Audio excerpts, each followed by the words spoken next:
Life में कभी भी कोई भी सिचुएशन आए, always be prepare. So hello guys, good morning and welcome back to DRX vlogs.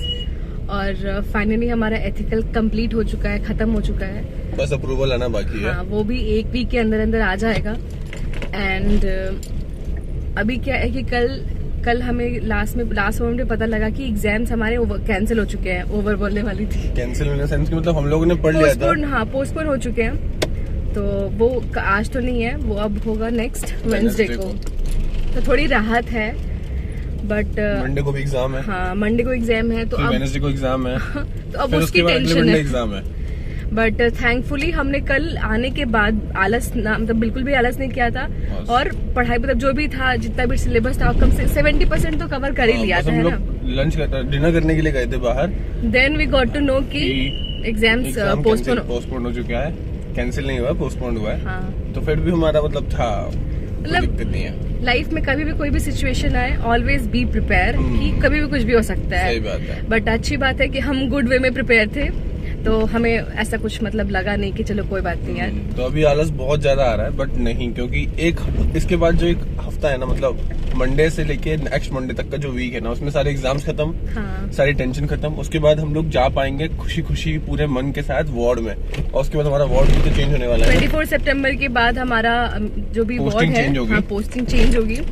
और अभी फार्मेसी वीक भी आ रहा है, फार्मेसी डे भी आ रहा है 25 सितंबर को। तो उसके लिए भी देखते हैं। अभी तक तो कुछ ऐसा प्लान नहीं है, क्योंकि अभी एथिकल था, फिर पोस्टिंग्स वगैरह, तो 5th ईयर में इतना टाइम नहीं मिल पाता है। मतलब हम लोग हर साल फ्रॉम फर्स्ट ईयर में तो हम लोग पार्टिसिपेट करके जाते थे, सेकंड ईयर में नुक्कड़ नाटक वगैरह करते थे, मतलब बहुत थर्ड ईयर से फिर हमने करना शुरू किया कैंप में काम। 4th ईयर से तो हम दोनों ने ही पूरा कैंप संभाला था, पूरा करवाया था पूरा कैंप ऑर्गेनाइज, वो भी एकदम बड़े तरीके से। और 5th ईयर में हम लोग अभी इतने इसलिए नहीं कर पाए क्योंकि आप लोग देख ही रहे हो कि कैसा चल रहा है हमारा स्केड्यूल। तो दैट्स व्हाई। तो अभी चलते हैं कॉलेज, थोड़ा सर से मिलते हैं, बातचीत करते हैं, वार्तालाप करते हैं, देन आपसे बात करते हैं। तो स्टे ट्यून्ड। तो सर से पूछ लिया है सिलेबस वगैरह, जो भी डाउट वगैरह था उसमें।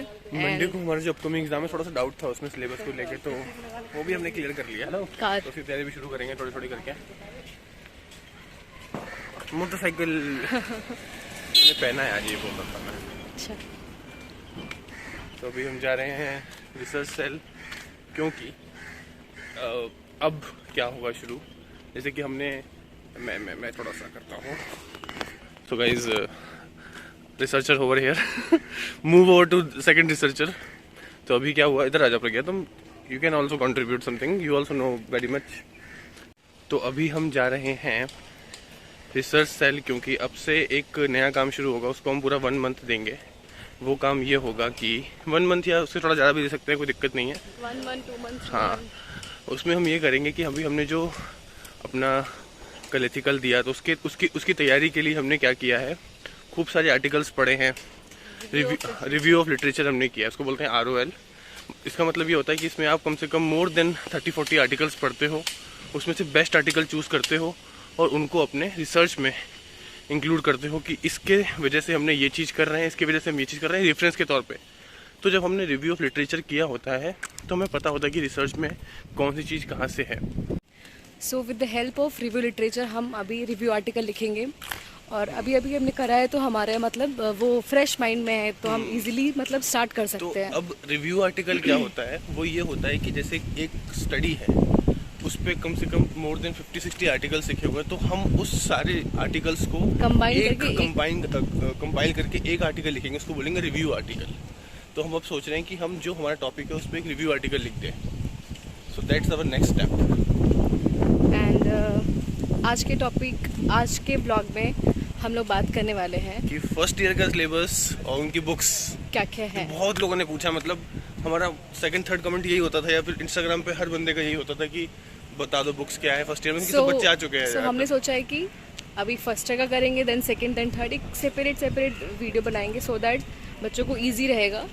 तो जो मोस्ट अवेटेड वीडियोस, और बहुत सारे लोगों ने क्वेश्चन पूछा था कि फर्स्ट ईयर का सिलेबस और उसकी बुक्स जो बहुत इंपॉर्टेंट है सब लोगों के लिए, और हम वही बताएंगे कुछ नेसेसरी चीज़ें जो फर्स्ट ईयर में आप यूज़ कर सकते हो, जो आपके बहुत काम आएंगी। सो टोटल 6 सब्जेक्ट्स होते हैं फर्स्ट ईयर में। और ऑप्शनल जो होता है, जो 6 नंबर जो होता है वो मैथ्स और बायो होता है। तो अगर आपने PCM कर रखा है तो आपको फर्स्ट ईयर में बायो लेना होगा, और अगर आपने PCB कर रखा है तो आपको मैथ्स लेना पड़ेगा, और ये कंपलसरी होता है। Yes. Okay, so moving to first, पहला है ह्यूमन एनाटॉमी एंड फिजियोलॉजी। तो इसमें जो बुक्स हमें सिलेबस में हमारी जो प्रेफर मतलब की गई हैं वो है ग्रेस एनाटॉमी, ठीक है। और हमने जिसे पढ़ा था वो थी रॉसर विल्सन, जिससे हम आज भी पढ़ते हैं। और कौन सी बुक थी प्रज्ञा? और एक और है CC चैटर्जी की बुक, ह्यूमन एनाटॉमी फिजियोलॉजी की। हमने जो पढ़ा था वो रॉसन विल्सन से पढ़ा था, और अभी भी मैं रॉसन विल्सन ही प्रेफर करती हूँ। रॉसन Wilson for human anatomy and physiology. तो टोटल 3 बुक्स थे, हैं रॉसन Wilson, CC Chatterjee and grace anatomy. So next subject था हमारा फार्मास्यूटिक्स, जो बहुत इंपॉर्टेंट है और बहुत मजा आएगा पढ़ने में इसको। अगर आपने फार्मास्यूटिक्स अच्छे से पढ़ लिया, फार्मास्यूटिक्स के स्टार्टिंग में डोजिंग वगैरह समझाते हैं, जो अभी डोजेस फॉर्म PDA में पोस्टिंग है, तो आपको यंग्स फॉर्मूला वगैरह कैसे करते हैं, डोज कैलकुलेट सब सिखाते हैं फर्स्ट ईयर में। ये आपको पता होना चाहिए, तो इसलिए अच्छे से पढ़ना उस सब्जेक्ट को। मजेदार है, इंटरेस्टिंग है, थोड़ा सा पढ़ोगे तो मजा आएगा। तो उसके लिए हमने जो बुक को प्रीफर की थी मैंने और प्रज्ञा ने, वो थी NK जैन। और दूसरी जो थी वो थी कौन सी, Cooper and guns. Cooper and guns वो भी बहुत अच्छी बुक है, वो भी मेरे पास है। हमने दोनों बुक प्रेफर की थी, कूपर एंड गन्स भी और NK जैन भी। अब जो थर्ड सब्जेक्ट है वो है मेडिसिनल बायो केमिस्ट्री, और ये बहुत इंपॉर्टेंट है। इसमें साइकिल्स आएंगी, क्रैप साइकिल, बहुत सारी साइकिल है जो आपको रट्टा मारना पड़ेगा। तो ये सारे 12th का आप लोगों ने ऑलरेडी पढ़ रखा होगा कि एंजाइम क्या होता है, लॉक-इन की मैकेनिज्म क्या होता है। तो इसमें जो हमने बुक यूज करा था वो था D सत्यनारायण, मैं इसको भी लगा दूंगा पॉपअप करके। और यही एक बुक इनफ थी मेडिसिनल बायोकेमिस्ट्री के लिए। इसके बाद आता है फार्मास्यूटिकल ऑर्गेनिक, जो बहुत लोगों को डाउट है कि केमिस्ट्री वीक है, केमिस्ट्री वीक है तो क्या करें। तो जो ऑर्गेनिक में हमने बुक यूज की थी वो थी जेरी एंड मार्श की। हाँ, जेरी मार्श विले की एडवांस ऑर्गेनिक केमिस्ट्री। और एक और करा था, और जो दूसरी बुक थी वो थी Bentley and Marsh text book of pharmaceutical organic chemistry. So organic की बात हो और इनऑर्गेनिक ना आए, इट्स इम्पॉसिबल। तो फार्मास्यूटिकल इनऑर्गेनिक मैं बताती हूँ कि ऑर्गेनिक में जो मेरे 12th के नोट्स थे तो मैंने वो भी रख रखा था, तो वो मतलब हेल्पफुल था वो भी। तो मैंने बुक के साथ साथ अपने खुद के नोट्स भी प्रेफर करे थे। तो अगर आपके पास आपके भी 12th के नोट्स हैं और अगर आप ये ज्वाइन कर रहे हो तो प्लीज़ उसको फेंकना मत उसको लेके आना, क्योंकि वो बहुत हेल्पफुल होता है फिर बाद में कॉन्सेप्ट समझने के लिए। सो जो अब है वो है फार्मास्यूटिकल इनऑर्गेनिक केमिस्ट्री, और इसमें हमने बुक जो प्रेफर की थी वो है, जो बुक प्रेफर करा था वो हमने वो आनंदन चेतवाल का organic chemistry inorganic pharmaceutical inorganic chemistry. और मैम के कुछ नोट्स भी थे मतलब जो मैम ने हमारे बहुत अच्छे से पढ़ाया था। तो मोस्ट ऑफ द जो नोट्स है ना 90% वो मैम के ही थे, तो हमें बुक से उतना करने की जरूरत नहीं पड़ी थी। मतलब इसमें हमने बहुत कम बुक यूज किया था। हाँ, सारे हमारे मैम के नोट्स से काम चल गया था। सो अब आता है लास्ट में, जो बच्चे बायो वाले हैं वो मैथ्स पढ़ेंगे तो मैथ्स के नोट्स प्रोवाइड करवा दिए जाएंगे, पढ़ा दिया जाएगा अच्छे से। और दूसरा जो बच्चे मैथ्स के हैं वो बायोलॉजी पढ़ेंगे तो उनको भी नोट्स बनवा देंगे। इसकी कोई बुक प्रेफर तो कोई जरूरत नहीं है। और सर जो मतलब टेंशन वाली बात नहीं है कि मेरा मैथ्स वीक है, मेरा बायो वीक है, अगर मैं मैथ्स वाला हूँ तो, या फिर मैं बायो वाली हूँ तो वो बहुत बेसिक जो होता है ना, मैट्रिक्स वगैरह, डिटर्मिनेंट्स वगैरह, वो यही पढ़ाते हैं। पॉइंट क्या होता है, तो वो टीचर है उसकी रिस्पॉन्सिबिलिटी होती है, वो अच्छे से पढ़ा देते हैं। आपको इतना टेंशन लेने की जरूरत नहीं होती कि मैथ्स कैसे करेंगे। एक टाइम पे मेरा मैथ्स भी बहुत वीक था, but I got highest marks. Topper थी भाई हमारे मैथ्स की है, 75 आउट ऑफ 100। तो टेंशन मत लो, जब आप आओगे थोड़ी सी मेहनत करोगे ना, थोड़ी सी मेहनत करोगे तो हो जाएगा। और जिसमें आप ज़्यादा कमजोर, थोड़ी ज़्यादा मेहनत कर लो उसमें, और क्या दिक्कत है। तो it's not a big deal, और ऐसा कोई सोचेगा नहीं कि मैं नहीं कर सकता हूँ। और जितने भी लोग मुझसे पूछते हैं कि फार्मडी अच्छा ऑप्शन है कि नहीं है, तो अच्छा ऑप्शन है गाइस। मतलब आप कर रहो, क्यों, दिक्कत क्या है। जब आप, अब तो ये आ चुका है कि हर एक हॉस्पिटल में क्लिनिकल फार्मासिस्ट कंपलसरी है, तो करना चाहिए यार फिर तो। और धीरे धीरे करके और ज़्यादा अपलिफ्टमेंट होगा इसका। ऐसा नहीं है कि कोई चीज़ को, जब कोई कोर्स को लेकर आइए गवर्नमेंट, तो उस पर कुछ ना कुछ तो काम करेगी, आज नहीं तो कल करेगी। इसलिए हम लोग का भी जो मोटिव है व्लॉग्स बनाने का, वो यही है कि फार्मडी कर रहा है काम, आओ हमारे व्लॉग्स देखो। तो हमारा यही मोटिव था व्लॉग्स का, कि अपलिफ्टमेंट ऑफ फार्मडी कैसे कैसे हो सकता है, कहाँ कहाँ पे फील्ड है।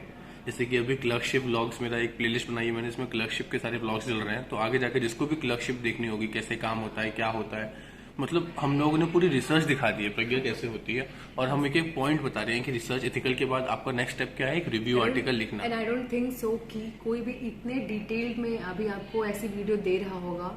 No one is there. तो इसी बात पे सब्सक्राइब करना तो बनता है गाइस, क्योंकि हम मेहनत कर रहे हैं तो हम भी चाहते हैं कि कुछ ना कुछ रिजल्ट तो हमें मिले। तो please thank you so much हमारे साथ चलने के लिए और हमें सपोर्ट करने के लिए। अच्छा लगता है जब साथ में ग्रोथ होती है, तो हर चीज़ अगर फेलियर भी हुआ तो साथ में देखेंगे, सक्सेस भी हुआ तो सब साथ में देखेंगे। एंड मतलब हम लोगों का बहुत अच्छा लगता है जब एक भी सब्सक्राइबर बढ़ता है ना, तो मतलब सुबह सुबह प्रज्ञा मेरे को बताती है, हम लोग कैसे पूछते हैं कि कितने हुए, गैस करो गैस करो।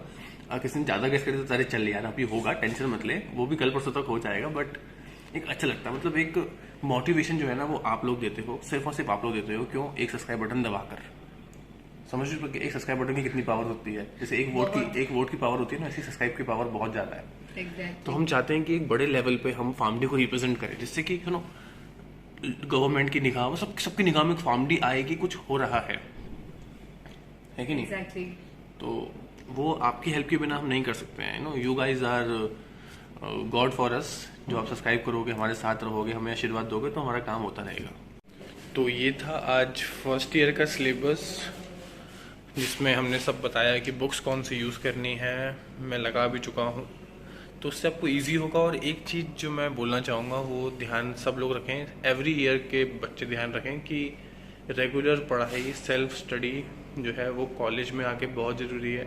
अगर आप ये सोच रहे हो कि टीचर आपको ऐसा समझा दे कि आपके दिमाग से कभी निकले ही नहीं, तो ये इम्पॉसिबल है।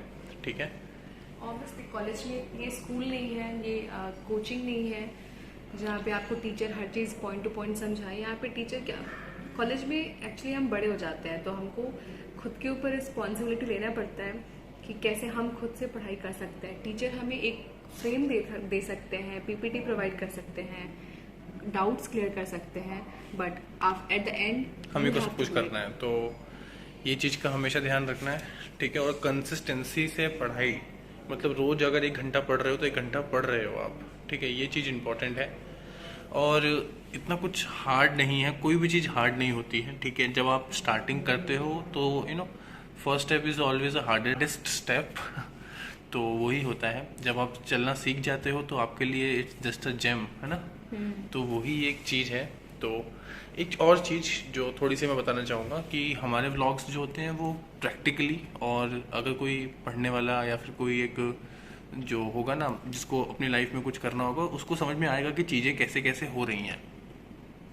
हम लोग ज़्यादा घूमते फिरते नहीं हैं। हमारी जो, मैं सीधा सीधा से एक चीज़ बताना चाहता हूँ कि जो फार्मडी की एक्चुअल लाइफ है वो कैसी होती है, प्रोफेशनल लाइफ, वो मैं पूरा अपने व्लॉग्स में कवर करता हूँ, है कि नहीं प्रज्ञा? एग्जैक्टली। कि हमारा कंटेंट वो नहीं है कि हम घूमेंगे फिरेंगे, वो भी है। देखो, हर चीज़ हर टाइम पे ज़रूरी है। ठीक है, एक ज़िंदगी है, सब कुछ करना है। बट फार्मडी जो बहुत ही ज़्यादा अभी उस लेवल पे नहीं पहुंचा जिस लेवल पे उसको होना चाहिए, तो उस लेवल को ले जाने के लिए मैं और प्रज्ञा ने, हम लोग हमेशा बोलते हैं कि इनिशिएटिव लिया है, और हम जो बन पड़ेगा हमसे आखिरी सांस तक हम फार्मडी के लिए करके जाएंगे। आखिरी से ज़्यादा बड़ा बोल दिया। हाँ, तो कोई नहीं, क्यों नहीं, हम कर रहे हैं ना।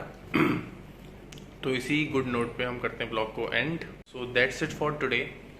Second year, third year, fourth year का भी बहुत जल्द बनाएंगे। थोड़ा सा आज काम था, मैंने बताया स्टार्टिंग में कि हमको एक रिव्यू आर्टिकल लिखना है। तो that's it for today. Bye bye, take care, love you all, सायोनारा, and do subscribe to DRX Vlogs। इसका रोज का हो गया ऐसे बोलना।